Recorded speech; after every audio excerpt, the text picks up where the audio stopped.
Dans cet épisode, l'affaire Odile Touche. Odile a 36 ans. Séparée de son mari, Olivier Touche, elle mène une vie simple et sans histoire. Agent de sécurité la nuit, elle s'occupe le jour de leur petite Léana, 6 ans. Alors, qui aurait pu vouloir sa mort ? Car le 25 mai 2007, son corps meurtri est retrouvé dans son lit. Elle a été violée et sauvagement agressée. Un crime de rôdeur ? Un cambriolage qui aurait mal tourné ? Les enquêteurs en sont persuadés. Jusqu'à ce qu'ils trouvent chez elle son journal intime. Et là, l'enquête va prendre une tournure bien différente. L'affaire Odile Touche, un nouveau podcast de Chroniques criminelles. Nous sommes le 24 mai 2007. La nuit est tombée sur la banlieue de Lille. Les rues sont désertes. Tout est calme. Ou presque. Car une scène étrange se déroule dans l'une des maisons de ce quartier tranquille. Un mystérieux individu s'est glissé dans le grenier et depuis sa cachette, il observe sa proie.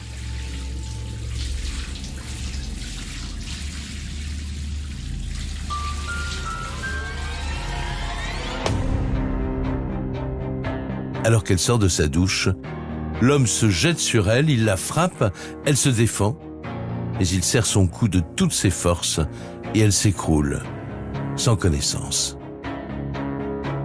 L'homme ne s'arrête pas là.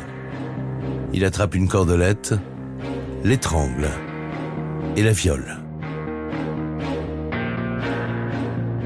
Le jour se lève enfin. Le calme est revenu dans la maison. L'homme nettoie toutes les traces de son passage, puis il s'évanouit dans la nuit, aussi discrètement qu'il était venu.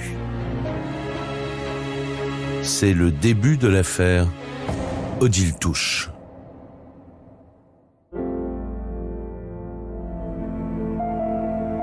L'histoire commence à Rovarandin, une petite commune à la frontière des départements du Nord et du Pas-de-Calais, à 35 km de Lille. Rovarandin, c'est une cité minière. Il y a 5-6 000 habitants. Julien Carpentier, journaliste à La Voix du Nord. On a un gros chevalet au milieu du centre-ville avec un terril sur le côté. C'est beaucoup de petites maisons d'anciens mineurs qui ont été réhabilitées. Luc Frémiot, avocat général à la cour d'appel de Douai.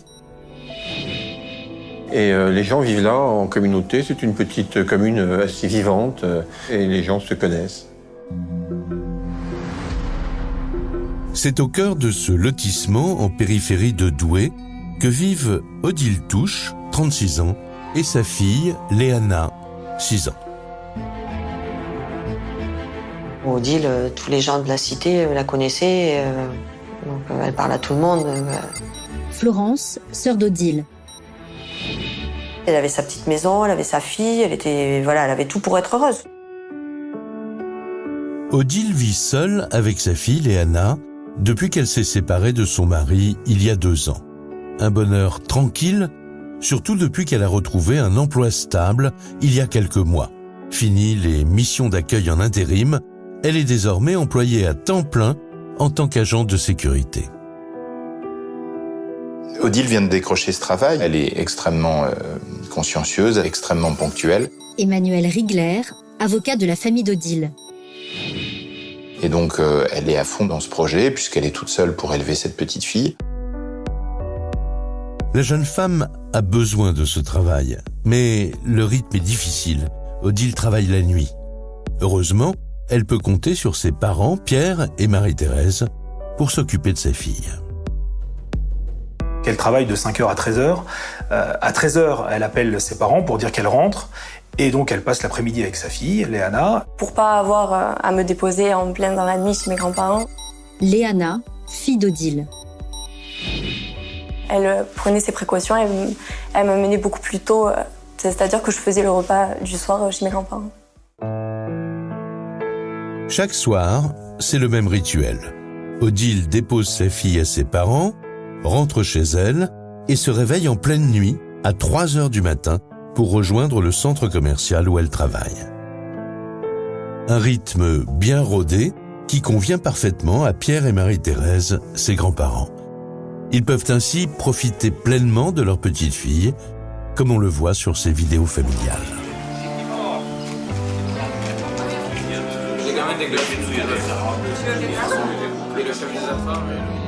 Ils étaient très proches, ils étaient très protecteurs, ils étaient toujours très contents de les voir arriver. Si ma mère avait besoin de quelque chose, mes grands-parents ils étaient toujours là, ils étaient très présents dans la vie de ma mère. Surtout qu'ils habitaient très près, je suis très très proche d'eux. Odile, Léana et les grands-parents forment une famille soudée. Mais le 25 mai 2007, ce bonheur vole en éclats. Ce vendredi midi, Pierre et Marie-Thérèse viennent de terminer leur déjeuner. Comme chaque jour, ils attendent le coup de téléphone d'Odile. En sortant de son travail, elle les appelle toujours pour leur dire si elle récupère Léana chez eux ou à la sortie de l'école. Mais il est presque 13h30 et toujours aucune nouvelle. Odile a toujours été quelqu'un de ponctuel. Donc s'ils ont vu qu'elle n'était pas rentrée ou qu'elle n'était pas venue chercher la petite, forcément ils se sont inquiétés. Elle n'est pas du genre à perdre une minute sans sa fille. C'est une vie totalement réglée, c'est une vie de gens extrêmement simples, qui a des habitudes et cette famille s'affole trouvant quelque chose d'anormal ce jour-là. Ils ont essayé d'appeler à son travail et là ils ont dit qu'elle ne s'était pas présentée. Le matin, elle n'était pas là. Ils se sont dit, bon, peut-être elle dort, peut-être elle est malade et elle est restée chez elle dormir. Odile n'est pas du genre à s'absenter sans prévenir. Pierre et Marie-Thérèse se rendent à son domicile. Sur place, un détail les frappe immédiatement. La voiture de leur fille n'est pas garée devant la maison. Mais alors, si elle n'est ni au travail, ni à son domicile, où est-elle ? Pierre veut la retrouver au plus vite pour se rassurer. Il a essayé de rentrer au domicile d'Odile. Yvan, beau-frère d'Odile. Bon, les portes étaient fermées, il n'a pas réussi à rentrer, il a fait un peu le tour. Tout était fermé. La voisine, elle avait les clés, donc parce que ma sœur a laissé son double à sa petite voisine à côté, donc maman est allée chez la voisine chercher le double. Dévoré par l'inquiétude, le couple ouvre enfin la porte. La maison est plongée dans la pénombre. Tous les volets sont fermés. Pierre demande à sa femme de l'attendre à l'extérieur. Il va trouver une maison rangée, une maison en état. Il se dit que sa fille n'est pas là. Et donc, il fait quand même un tour de la maison par acquis de conscience. Mais dans les premiers mètres qu'il fait dans cette maison, il a vraiment le sentiment qu'elle est vide. Pierre fouille le salon, la cuisine, mais aucune trace de sa fille. Il cherche son sac à main ou son portable, mais il n'y a rien qui traîne. Pierre s'apprête donc à quitter les lieux. Il jette un dernier coup d'œil dans la chambre, et c'est là qu'il l'aperçoit. Elle était sous la couette, couchée sur le côté, et il y avait quelque chose qui s'était écoulé de sa bouche. Leur première impression, ça a été ça. Elle est pas allée travailler, elle est chez elle, parce qu'elle est malade, effectivement, elle a vomi. Pierre tente immédiatement de réveiller sa fille. Il l'appelle une fois, 2 fois, pas de réponse. Il s'approche alors doucement du lit. Il la secoue pour la réveiller et puis là, il se rend compte de quelque chose d'anormal. Il réagit pas normalement, il la voit toute décoiffée sur le lit. C'est en la secouant, en lui disant « Mais que fais-tu ? Qu'est-ce qui se passe ?» Hervé Vlaminck, commissaire principal de la PJ de Lille. Il va s'apercevoir que sa fille est inerte. Pierre est sous le choc. Il pense que sa fille a fait un malaise et qu'elle est inconsciente. Il sort en trombe de la maison. Le premier réflexe a été d'appeler les pompiers. Maman est repartie de suite à la maison, elle en a parlé aux voisins. Enfin, c'était mon père en a parlé aussi aux voisins proches. Et après, ils ont attendu que les pompiers arrivent. Quoi. Quelques minutes plus tard, les pompiers sont sur place. Ils se précipitent auprès d'Odile pour lui porter les premiers secours, mais très vite, ils s'aperçoivent qu'ils ne peuvent plus rien pour elle. Ils se rendent compte que, effectivement, sa fille est gisante dans son lit. Elle est couverte de bleu, vraiment couverte de bleu. C'est un corps qui est littéralement déformé. On se rend compte vite qu'elle a été victime de violences atroces. Les pompiers ne s'attendaient pas à cela. Ils venaient pour un malaise et ils font face à une jeune femme morte qui semble avoir été massacrée. C'est à eux que revient la lourde tâche d'annoncer le décès aux parents, restés à l'extérieur. C'est un choc absolument terrible, bien évidemment.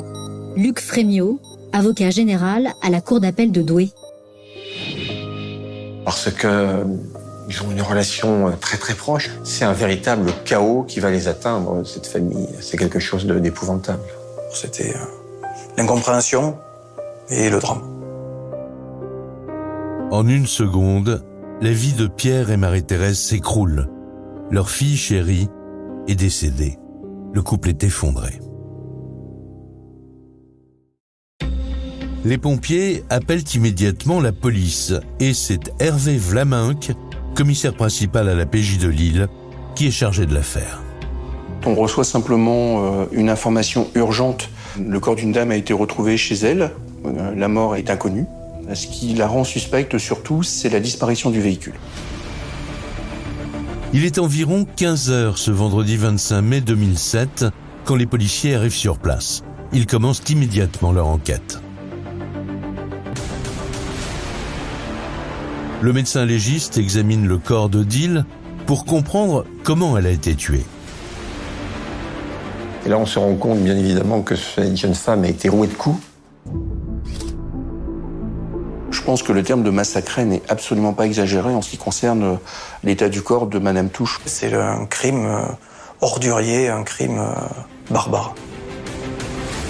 Le médecin note de nombreuses ecchymoses et des griffures. Pour lui, c'est évident, Odile s'est débattue avant de mourir. Le médecin légiste va mettre au jour un certain nombre d'éléments au niveau des avant-bras, des ongles, des mains, qui sont caractéristiques lorsque la personne va opposer une défense. Le médecin est formel, une violente bagarre a eu lieu entre Odile et son agresseur. Très vite, il émet une première hypothèse sur la cause du décès. C'est très facile aussi de se rendre compte, en raison des lésions qu'elle a au niveau du cou, qu'elle a fait l'objet d'une strangulation. Odile est morte étranglée, mais les marques sur son cou étonnent les enquêteurs. Il y a 2 sillons différents. Emmanuel Rigler, avocat de la famille d'Odile. Et qui montrent que manifestement, ça n'est pas le même mode opératoire pour les deux. Il y a la trace des mains, mais il y a aussi un sillon profond qui laisse envisager qu'elle a pu être également étranglée à l'aide d'un lacet ou d'un lien quelconque. Les policiers, pourtant habitués aux scènes de crime les plus sordides, sont stupéfaits par ce déferlement de violence.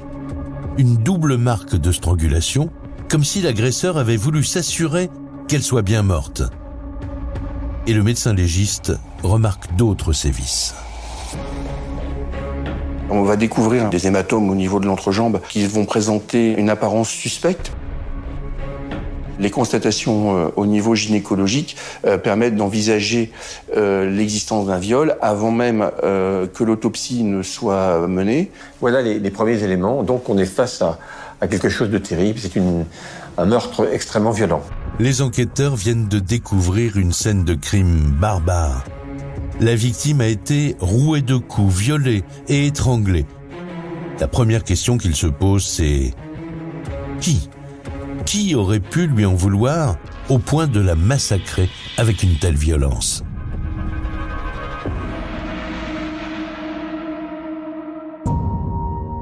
De l'autre côté du village, Le cauchemar continue pour Marie-Thérèse et Pierre. Anéantis, ils sont rentrés chez eux. Ils peinent encore à réaliser ce qui vient de se passer. Odile a été tuée. Ils préviennent Florence, leur fille aînée, qui habite dans le centre de la France. Nous, on était à la maison, à Tulle. On a appris le décès. C'est ma belle-mère qui a téléphoné à mon épouse et qui lui a dit ta sœur est décédée. Yvan, beau-frère d'Odile. Sur le coup, elle n'y croyait pas. Elle lui a demandé, mais non, elle est peut-être malade, elle est peut-être pas bien, les pompiers sont sur place, parce qu'elle lui avait dit que les pompiers étaient là. Ils vont la ranimer, ça va s'arranger. Et c'est qu'après, quand elle m'a rappelé pour me dire, il y a la police scientifique. Florence, sœur d'Odile.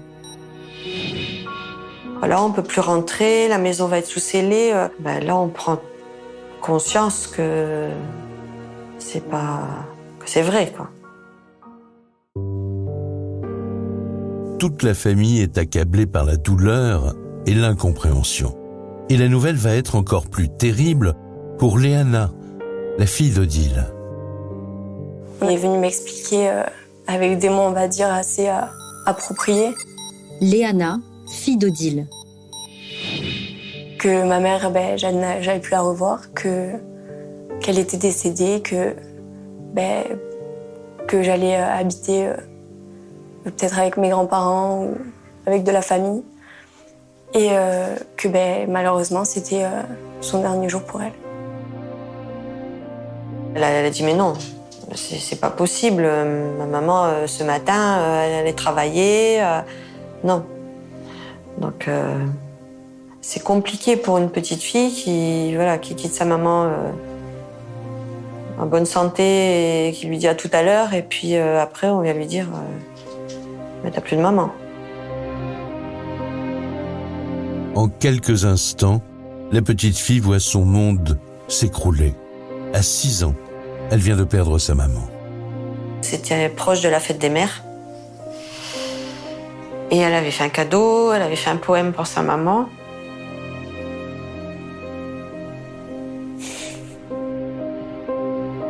À 6 ans, on a du mal à s'imaginer qu'on ne verra plus sa mère.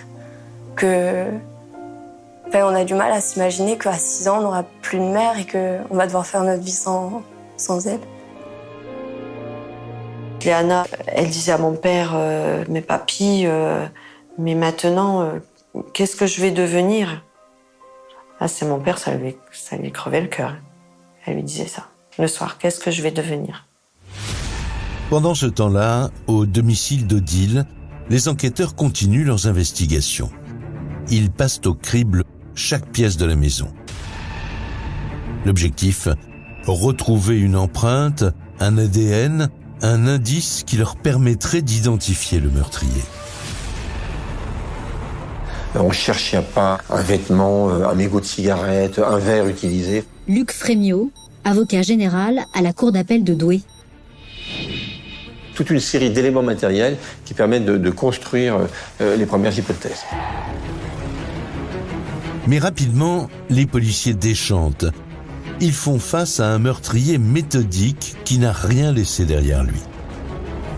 À ce stade, leur seule certitude, c'est que le sac à main, le portable et la voiture de la victime ont disparu. Ils émettent alors une première hypothèse. On peut penser à quelqu'un qui serait rentré, un cambriolage qui aurait mal tourné, la personne qui est surprise par Odile. Le cambrioleur la tue, vole la voiture, s'en va. C'est la première piste qui semble probable. Un cambriolage qui tourne au drame, les policiers ont malheureusement l'habitude d'en rencontrer. Ils choisissent d'explorer cette piste. Ils fouillent la maison pour découvrir comment le voleur a pu y pénétrer. Mais rapidement, un détail les chiffonne. La police se rend compte qu'il n'y a pas d'effraction. Tout est en ordre. C'est propre, il n'y a pas de traces de lutte, pas de sang sur les murs. Julien Carpentier, journaliste à La Voix du Nord. Pour les policiers au départ, c'est un travail qui s'annonce difficile et on se demande vraiment comment la scène a pu se dérouler.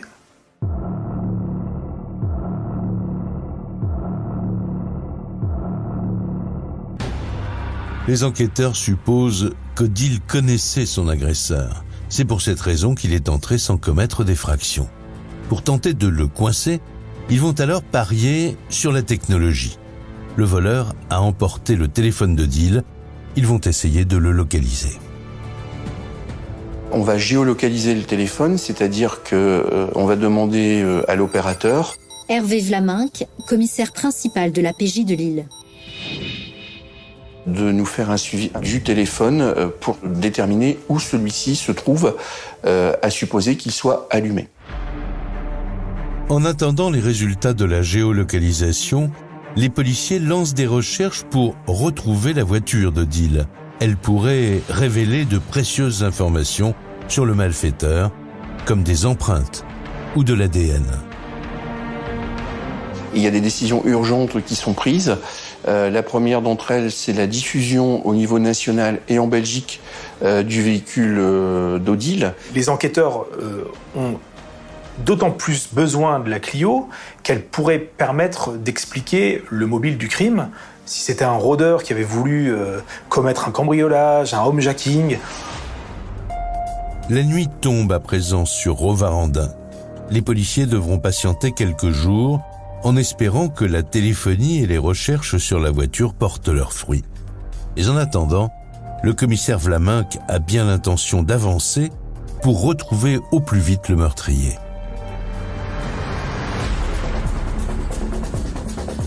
Le lendemain, le commissaire Vlaminck charge ses hommes d'en apprendre plus sur la vie d'Odile Touche. Il veut tout connaître, ses habitudes, son passé et surtout son entourage, car il pense que le malfaiteur pourrait bien être l'un de ses proches, ce qui expliquerait qu'il soit entré sans effraction.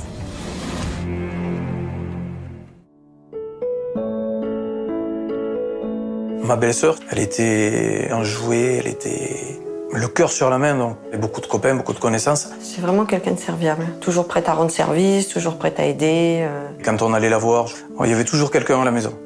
Une voisine, une copine, un copain, plusieurs, des repas. C'était vraiment quelqu'un qui aimait la vie. Odile est une enfant du pays. Elle mène une enfance et une adolescence heureuses, choyées par Pierre et Marie-Thérèse. Hôtesse d'accueil dans un hôpital, elle partage son temps entre son travail et ses amis. C'est lors d'une soirée en boîte de nuit à 24 ans qu'elle rencontre son futur mari. Il s'appelle Olivier Touche. Il a le même âge qu'elle. Il travaille à l'usine et, comme Odile, il est ch'ti. Un garçon sans histoire. Entre eux, c'est le coup de foudre.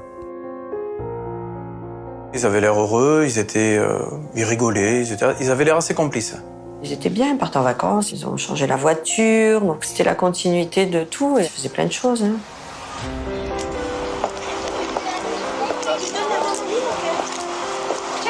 Le 17 mars 2000, les amoureux se marient à Rovarandin. Pierre, le père d'Odile, conseiller municipal, est heureux de célébrer leur union. Mademoiselle Odile Marie-Thérèse Paulet, voulez-vous prendre pour époux Monsieur Olivier Pierre-Michel Touche, ici présent? Oui. Au nom de la loi, nous vous déclarons unis par les liens du mariage. Oui, ma sœur était super contente. Florence, sœur d'Odile. C'était émouvant et puis c'était... quelque part, elle était fière aussi. Même mon père aussi, il était fier de marier sa fille. Les vidéos tournées pendant le mariage témoignent du bonheur des deux tourtereaux. Surtout qu'ils attendent un heureux événement. Ma sœur, quand elle s'est mariée, elle attendait Léana. C'était un secret, mais pas pour la famille, quoi. Enfin, moi, je le savais toujours. En 2000, Léana voit le jour. Ses parents sont fous de joie et Odile s'épanouit pleinement dans son rôle de maman. Elle arrête même de travailler pour se consacrer à l'éducation de sa fille. C'est une jeune femme très courageuse, très dynamique, qui élève sa petite fille avec beaucoup d'amour. Elle était épanouie, elle était contente, elle était heureuse. Elle m'aimait énormément.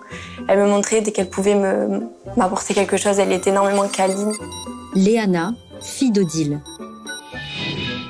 Enfin, vraiment, j'avais une mère exceptionnelle. Mais ce bonheur tranquille ne va pas durer. Chez les Touches, les fins de mois sont difficiles et les querelles se multiplient. Odile reproche à son mari d'être trop dépensier et trop jaloux. C'est pour cette raison qu'il ne veut pas qu'elle reprenne un emploi comme elle le souhaite. Petit à petit, Odile et Olivier s'éloignent l'un de l'autre. Au fil du temps, on s'est aperçu que c'était plus tout rose comme au début. On voit quand même qu'il y a des tensions, des regards qui sont pas pareils, des rires qui sont plus les mêmes. Yvan, beau-frère d'Odile. Des positions qui sont un peu plus distantes quand on était au cours des repas de famille. J'étais petite, mais j'ai compris que mes parents n'étaient plus ensemble. Ma mère m'avait expliqué que je verrais mon père pas le même jour que le jour de ma mère. Ils avaient à avoir un jour de garde. Après 5 ans de mariage, Odile et Olivier se séparent. Malgré leur rupture, le couple garde de bonnes relations et s'entraide. Olivier, qui a perdu son emploi à l'usine, est souvent à court d'argent et Odile est toujours là pour le dépanner. Il a la chance d'avoir eu comme compagne une femme qui n'a pas beaucoup de revenus, pas beaucoup d'argent. Emmanuel Rigler, avocat de la famille d'Odile. Mais qui continue de lui tendre la main, qui continue de l'aider. Elle avait le cœur sur la main, ma belle-sœur. Ça avait été son mari. Là, il ne l'était plus. Mais il restait quand même le père de sa fille et elle supportait pas de le voir dans cet état précaire. Et Odile continue à avoir des relations quasi quotidiennes avec son ex-mari. Julien Carpentier, journaliste à La Voix du Nord. Elle est maternelle, elle lui lave son linge, elle lui prête de l'argent, elle le dépanne régulièrement. Si Odile reste proche d'Olivier, elle réorganise courageusement sa vie de mère célibataire. Elle reprend le travail, ainsi qu'une vie sociale entourée de ses amis et de sa famille. Elle a une vie qui est extrêmement ordonnée. Luc Frémiot, avocat général à la cour d'appel de Douai. Avec son travail, sa petite fille, dès qu'elle peut, elle va la chercher à l'école, ses relations avec ses parents. Alors elle sort effectivement, mais avec des gens qui sont des gens de son âge, qui sont des gens très agréables. Ce qu'il découvre au sujet d'Odile laisse les enquêteurs perplexes. Une maman attentionnée, une femme équilibrée, qui ne semble avoir aucun ennemi. Mais alors, qui a pu s'en prendre à elle ? 24 heures après la découverte du corps, les policiers n'en ont pas la moindre idée. Leur seul espoir, retrouver au plus vite le téléphone et la voiture d'Odile pour avoir enfin un début de piste.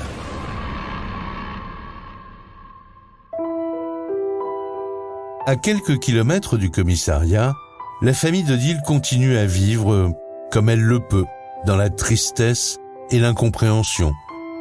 Tous s'occupent de Léana et l'entourent du mieux qu'ils peuvent. Ce sont des gens d'une dignité incroyable. Ce sont des gens qui rangent leurs larmes. Ce sont des gens qui cachent leur chagrin, qui se retrouvent effectivement avec une fille morte, une petite fille qu'il va falloir gérer et protéger, alors qu'ils se savent vieillissants. Mes grands-parents ont réussi à me montrer qu'ils n'étaient pas tristes, me montrer que, pour pas que moi je sois triste. Quand je sortais avec mon grand-père ou qu'on faisait des tours, la plupart du temps, les gens venaient vers nous et nous disaient « Écoutez, mes condoléances, désolé pour la petite ». Bon, on est toujours dans l'attente de ce qui va se passer, de l'évolution de l'enquête. Mais au niveau de Léana, on essayait de pas trop lui montrer l'angoisse permanente qui nous préoccupait. On essayait de vivre normalement. Tous les membres de la famille sont suspendus au progrès de l'enquête. Eux aussi se demandent qui pouvait en vouloir à Odile. C'est incompréhensible. Mais l'affaire ne va pas tarder à connaître un rebondissement. Samedi soir, le lendemain de la découverte du corps, il est 20h. Le commissaire Vlaminck est déjà rentré chez lui, frustré de cette enquête qui piétine. Mais sa soirée va tourner court. La permanence m'appelle en me disant qu'il y a un témoin important qui souhaiterait me parler. Hervé Vlaminck, commissaire principal de la PJ de Lille. Pour porter à ma connaissance une information qu'elle juge étrange. Au bout du fil, une jeune femme. Elle s'appelle Sabrina et elle a des révélations importantes à faire au sujet du meurtre d'Odile Touche. Au téléphone, Sabrina est troublée. Elle explique au commissaire l'objet de son appel.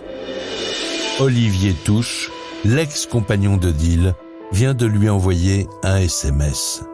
Apparemment, il n'est pas au courant de la mort de son ex-femme. Olivier envoie un texto à Sabrina, lui demandant qu'Odile le rappelle puisqu'il n'a pas de nouvelles. Mais ce qui interpelle Sabrina, c'est qu'elle ne connaît pas Olivier et qu'il n'a pas son numéro de téléphone. Alors comment se l'est-il procuré ?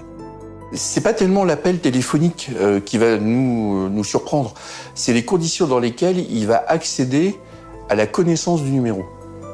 Ça, c'est important. Sabrina soupçonne qu'il l'a récupéré dans le portable d'Odile, ce portable qui a disparu depuis le meurtre. Et cela fait d'Olivier un suspect potentiel. Malgré l'heure tardive, le commissaire le convoque sur le champ. Je l'appelle, je me présente, je ne lui dis strictement rien, si ce n'est que il est arrivé quelque chose à son épouse et on souhaiterait le rencontrer pour en parler et recueillir son témoignage. Il est vraiment imperturbable et il reste marbre. Il est 22h quand Olivier, l'ex-mari d'Odile, se présente au commissariat. Les enquêteurs font face à un homme calme et curieux de connaître l'objet de la convocation. On lui dit simplement que sa femme a été retrouvée morte et qu'après les premiers éléments de l'enquête, on peut penser qu'elle a été tuée. Point. Rien de plus, rien de moins. Olivier met plusieurs minutes à réaliser, puis d'un coup, il s'effondre et il éclate en sanglots. Le commissaire attend qu'il reprenne ses esprits, puis il en vient à la question qui l'intéresse. Comment s'est-il procuré le numéro de Sabrina ? Olivier répond du tac au tac. Il explique qu'Odile lui a confié certains numéros à appeler en cas d'urgence s'il n'arrive pas à la joindre et s'il y a un problème avec Léana, avec ses parents. Après, c'est pas illogique. Il appelle son épouse, il n'a pas de nouvelles, il peut s'orienter vers les proches. Olivier est formel. Odile lui a laissé une liste de personnes à joindre en cas d'urgence et le numéro de Sabrina en fait partie. Le commissaire l'interroge alors sur son emploi du temps le soir du crime. Le jeudi, il va dire qu'il est malade, qu'il a une migraine, qu'il va rester chez lui à regarder la télé, va pouvoir nous donner un ou deux éléments de programme qu'il aurait regardé. Mais en tout cas, il est resté surdoué, il n'est pas allé sur Rovaranda. Olivier leur raconte les séries et les émissions qu'il a regardées pendant ces 2 jours. Et il donne des détails, horaires, titres, contenu. Le commissaire fait immédiatement vérifier ces informations qui se révèlent toutes exactes. Il interroge alors Olivier à propos d'Odile et il va être très surpris de ce qu'il va lui raconter. Il va la décrire comme une femme un petit peu frivole, un volage, qui passe beaucoup de temps sur Internet au lieu de s'occuper de son foyer. Depuis leur séparation, Odile a enchaîné relation sur relation. Il nous dépeint quelqu'un de déluré, en fait. Quelqu'un de facile et de déluré. Olivier explique qu'il y a 2 ans, il a offert un smartphone à Odile et que depuis, la jeune femme chatte sans cesse avec des hommes sur des sites de rencontres et multiplie les aventures d'un soir. Présente sa femme, son ex-femme, comme quelqu'un qui serait capable de coucher avec n'importe qui, n'importe quand. Julien Carpentier, journaliste à La Voix du Nord. Qui vivrait chez elle un défilé d'hommes sans retenue. Qu'il vivait avec une femme avec une double, une triple, une quadruple vie. Emmanuel Rigler, avocat de la famille d'Odile. Qu'elle était volage, qu'elle était infidèle. Le commissaire est stupéfait par le témoignage d'Olivier Touche. Bien loin de la jeune femme équilibrée et entièrement dévouée à sa fille qu'on lui a dépeint jusque-là.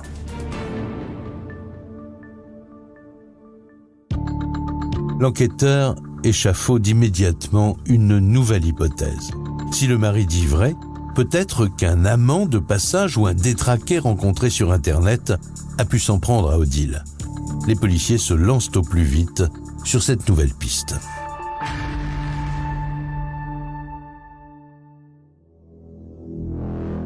Le lendemain matin, 3 jours après le meurtre, les enquêteurs se rendent à nouveau au domicile d'Odile et saisissent son ordinateur. Ils veulent lire ses mails et consulter les sites de rencontres qu'a évoqués son ex-mari. Peut-être y trouveront-ils une trace du meurtrier. Mais les policiers vont déchanter. Aucune trace de site de rencontre. En revanche, ils font une découverte à laquelle ils ne s'attendaient pas. On va récupérer l'ordinateur qui va être soumis à un premier examen rapide. Et cet examen va révéler l'existence de photos à caractère érotique et pornographique.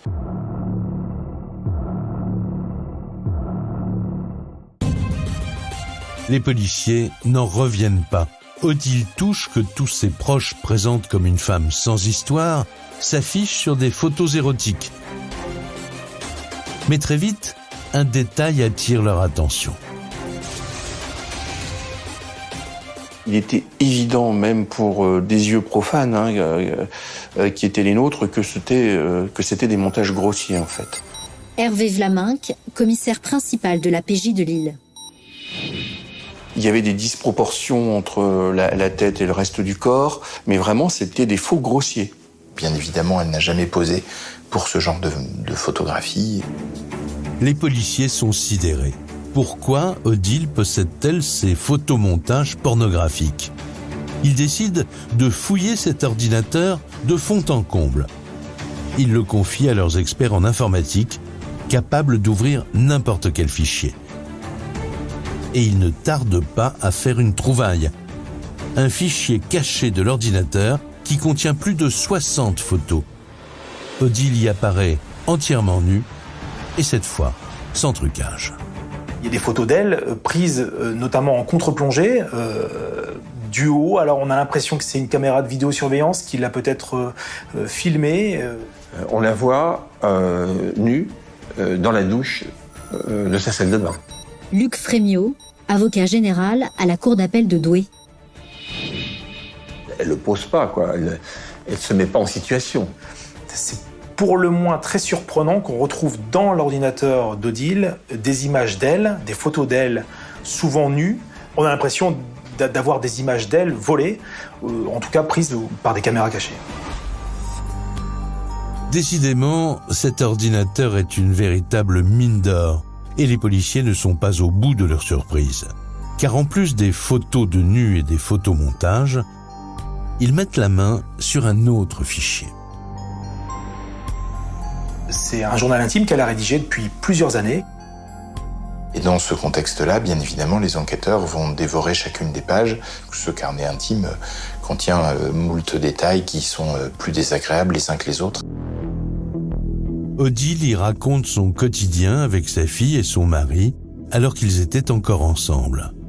Et ce qui va étonner les policiers, c'est la façon dont elle dépeint son compagnon. Il serait colérique et ne cesserait de la harceler.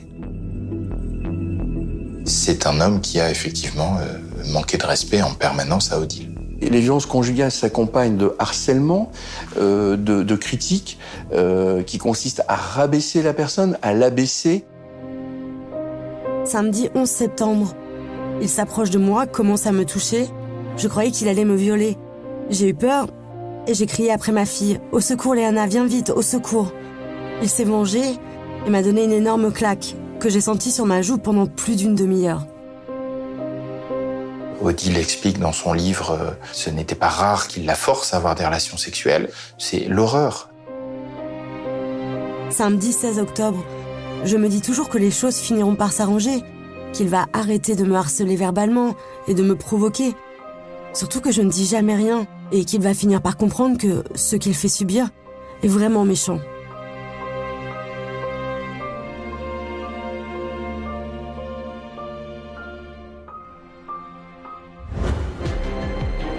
Un quotidien infernal fait de brimades et d'humiliations. En découvrant ce journal, les policiers n'en croient pas leurs yeux. Ils savaient qu'Odile et Olivier ne s'entendaient plus, mais ils ne soupçonnaient pas un tel enfer. Et ils ne sont pas au bout de leur surprise. Le commissaire Vlaminck décide d'entendre la famille de la victime. Il commence par Pierre, le père d'Odile, et il va être stupéfait par ce qu'il va lui apprendre sur Olivier, l'ex-mari de sa fille. C'est un garçon qui n'a pas la valeur travail. Quelqu'un qui, au contraire, est dans une pleine société de consommation, qui n'a vraiment pas beaucoup travaillé dans sa vie, ce qui fait donc de lui quelqu'un qui n'a pas le sens de l'argent et de la difficulté à le gagner. C'est mon père qui lui a trouvé un travail. La plupart du temps, il était en arrêt maladie, il n'y allait pas. Florence, sœur d'Odile. Il s'est fait licencier. Il a touché une prime de 46 000 €. Donc là, c'était le pactole qui arrivait. Donc plutôt que de le placer, il a acheté des voitures. Il a payé un voyage à une amie de ma sœur. En quelques mois, cette prime de licenciement était dilapidée. Julien Carpentier, journaliste à La Voix du Nord. Alors c'est l'engrenage des dettes. Olivier Touche a un rapport maladif avec l'argent. Quand j'étais petite, dans ma chambre, j'avais une petite tirelire où je faisais mes économies. Léana, fille d'Odile. Mon père, il est un jour venu, un soir, la récupérer. Et toutes mes économies, je les ai jamais revues. Son beau-père accuse même Olivier de monter des arnaques pour se faire de l'argent. Il avait essayé de monter une escroquerie à l'assurance. Yvan, beau-frère d'Odile. Avec un ami à lui. Il avait dit qu'il allait brûler sa voiture et faire croire qu'on avait volé la voiture pour se faire rembourser l'intégralité de la voiture par son assureur. Sa vie n'est que filouterie, roublardise et arnaque. Olivier est criblé de dettes. Ses problèmes d'argent rejaillissent sur le couple et les disputes se déroulent parfois en présence de Léana. Ma mère avait passé des sous à mon père pour aller à la boulangerie, aller récupérer du pain. Elle a préféré aller acheter des jeux à gratter. Ouais, elle s'est un petit peu énervée et pour on va dire se venger, il lui a renversé une bouteille de lait sur la tête. Et je l'ai déjà vu pleurer, même plusieurs fois. Elle me disait de faire attention à lui, que quand il faisait ce genre de choses, que j'allais me cacher dans ma chambre. Dans le bureau des enquêteurs, Pierre raconte qu'Odile était très malheureuse, qu'elle voulait divorcer, mais qu'Olivier refusait. Le moment où elle s'est rendue compte qu'il ne changerait pas, qu'il n'évoluerait pas. Emmanuel Rigler, avocat de la famille d'Odile. Là, elle va se décider à prendre les choses à bras-le-corps et à saisir les juges aux affaires familiales. Elle voulait divorcer. Lui, chaque fois qu'il y avait des convocations, n'y allait pas. Donc il repoussait les choses au maximum.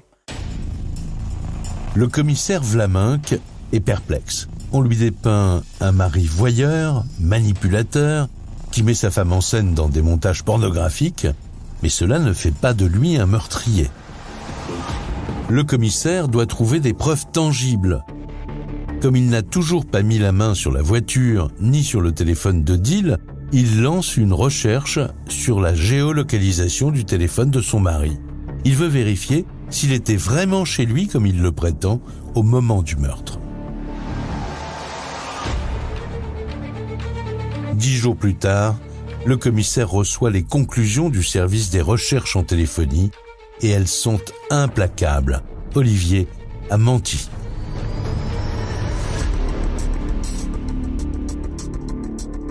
Les bornes que son téléphone portable a activées sont des bornes à Rovarandin à plusieurs kilomètres de là. Hervé Vlaminck, commissaire principal de la PJ de Lille.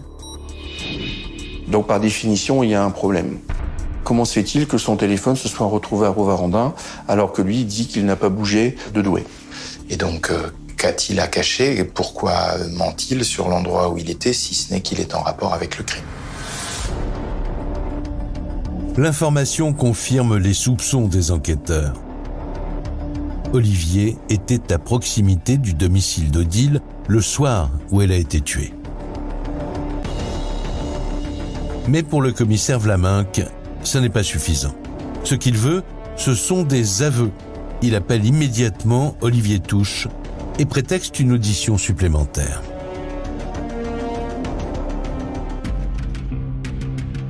Dès son arrivée au commissariat, il commence à l'interroger. Face à lui, Olivier ne laisse rien paraître.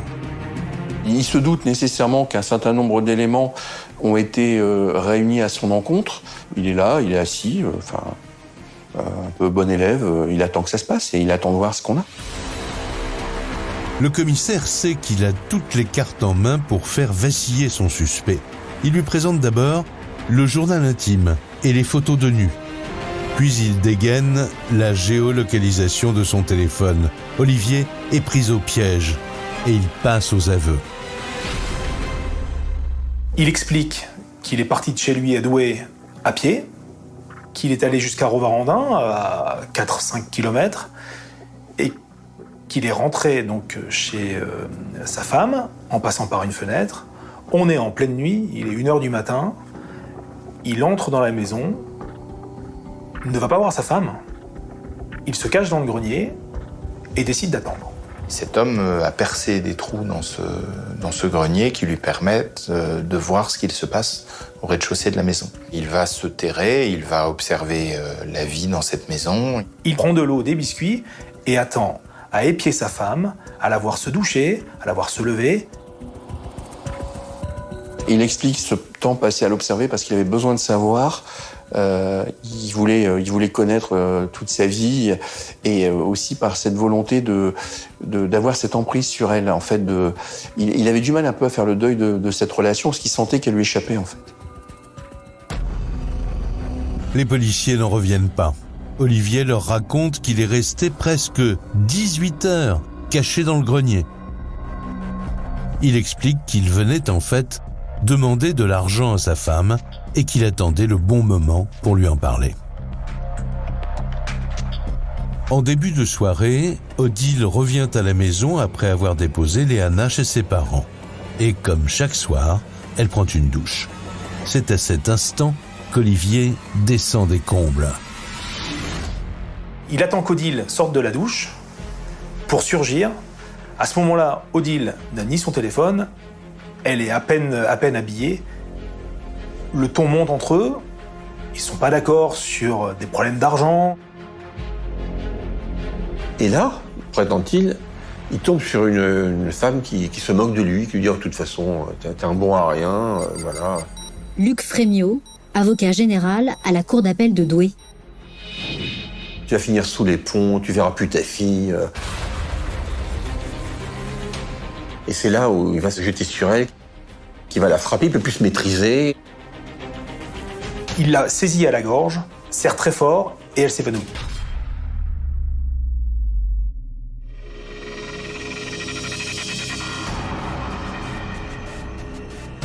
Quand on l'interroge sur le sillon qu'elle a autour du cou, il va dire tranquillement, après, eh bien, j'ai décidé de l'achever d'une certaine manière. Et je suis allé dans le garage, chercher une cordelette et je l'ai étranglée avec. Olivier explique qu'il l'a tuée sur un coup de sang. Odile s'est moquée de lui. Mais il ne s'arrête pas là. Après l'avoir étranglée, il la viole. Il va déclarer aussi que, comme c'était son épouse et qu'elle se donnait facilement à d'autres hommes, eh bien, ça légitimait un rapport sexuel. C'est sordide. On est au summum du sordide. Olivier raconte ensuite aux enquêteurs qu'il était dans un état second et qu'il ne comprend pas pourquoi il a fait tout cela. Il explique que sa femme le rendait fou de jalousie, mais se défend de toute préméditation. Après avoir réalisé la gravité de ses actes, il dit qu'il a tenté d'effacer toutes les preuves de sa venue. Cet homme va faire effectivement preuve d'un sang-froid totalement incroyable. Olivier, après avoir violé sa femme, va se doucher. Julien Carpentier, journaliste à La Voix du Nord. Se sèche avec les serviettes, retire absolument toutes les serviettes, les met dans un sac poubelle, nettoie absolument toutes les pièces, toutes les traces qu'il aurait pu laisser, emporte avec lui les biscuits, la boisson qu'il avait dans le grenier. Il se saisit du sac à main, il prend même soin effectivement d'emmener le véhicule. Emmanuel Rigler, avocat de la famille d'Odile. Donc ça n'est pas pour assurer sa fuite, mais c'est pour faire croire à l'hypothèse d'un cambriolage qui aurait mal tourné et d'un rôdeur. Avant de repartir chez lui, Olivier jette les effets personnels d'Odile ainsi que son préservatif dans différentes poubelles de la ville. Puis il abandonne la voiture sur un parking de Douai. Le commissaire Vlaminck a désormais toutes les pièces du puzzle. La version que vient de donner Olivier Touche correspond aux éléments relevés sur la scène de crime. 12 jours après la mort d'Odile, l'homme est mis en examen pour vol, assassinat et viol. Il est transféré à la maison d'arrêt d'Arras.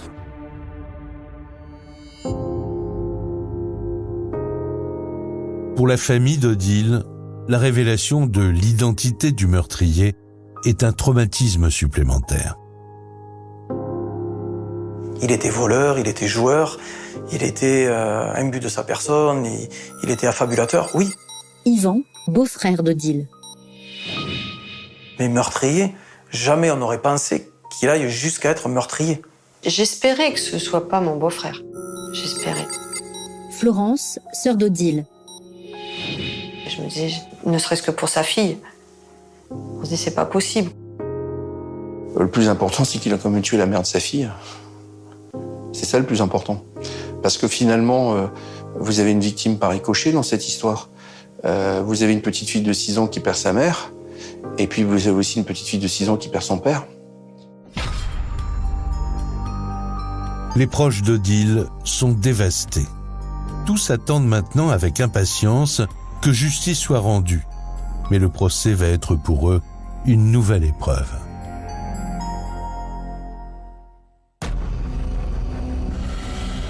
« 26 mai 2009, presque 2 ans jour pour jour après la mort d'Odile, le procès d'Olivier Touche se tient à la cour d'assises de Douai.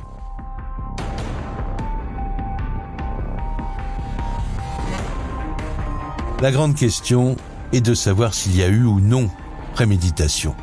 Et l'enjeu est primordial. Si le meurtre est retenu, Olivier risque 5 à 10 ans de prison de moins que pour un assassinat. Les jurés vont devoir trancher.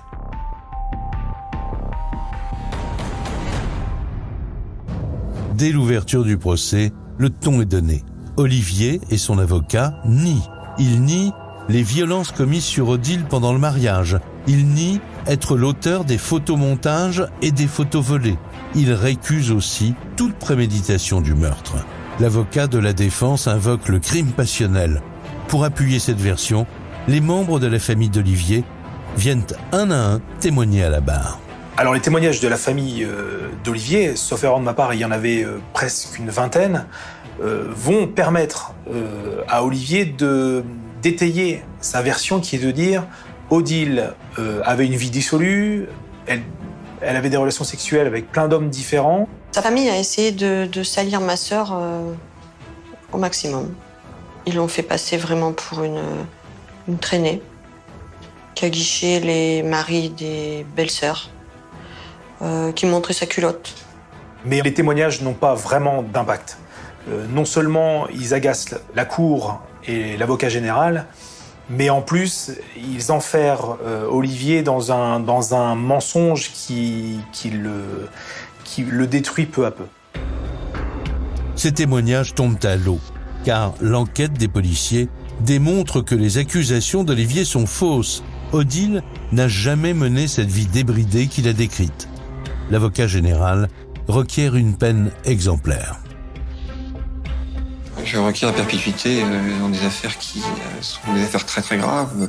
Luc Frémiot, avocat général à la cour d'appel de Douai.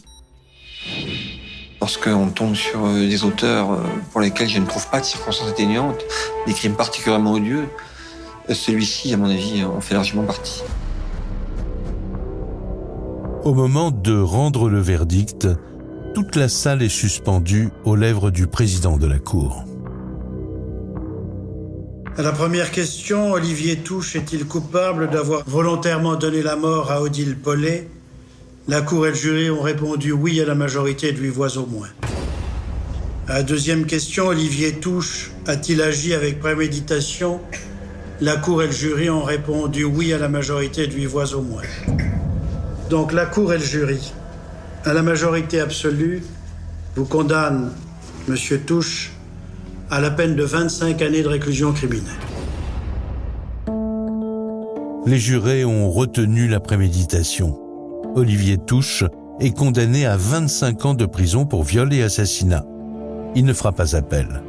L'annonce de ce verdict est un soulagement pour la famille d'Odile. 25 ans, c'est déjà une bonne chose. Pierre, père d'Odile. Je ne pense pas que je le verrai sortir, puisqu'à mon âge, je le souhaite pas toujours. Ne souhaitons pas qu'il sorte avant que je ne sois mort. C'est tout ce que j'ai à vous dire. Voilà.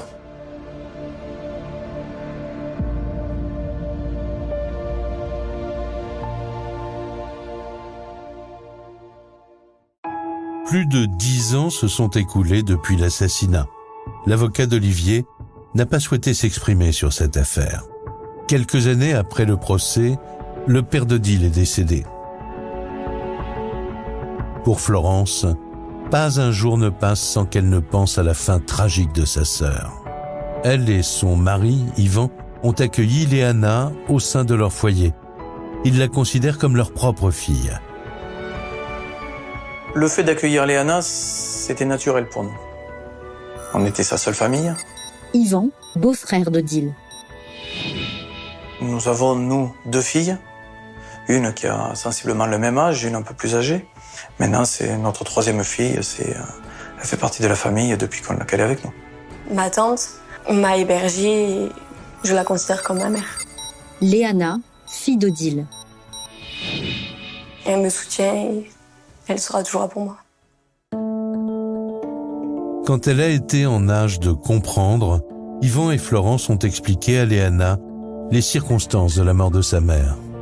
Plus les années passaient, plus je grandissais, plus je comprenais que c'était injuste ce qui s'était passé, que mon père avait, si je peux appeler ça mon père, Olivier Touche, a aucune raison d'avoir fait cela.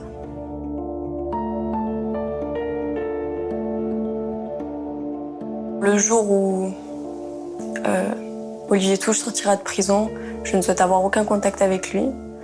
Je ne veux plus qu'il entende parler de moi. Je ne suis absolument pas sa fille. Aujourd'hui, la seule filiation qu'accepte la jeune fille, c'est cette maman, décédée trop tôt.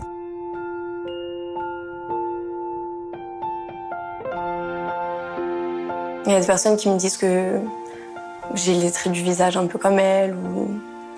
Après, il y a beaucoup de personnes qui me disent que je lui ressemble et ça me fait plaisir.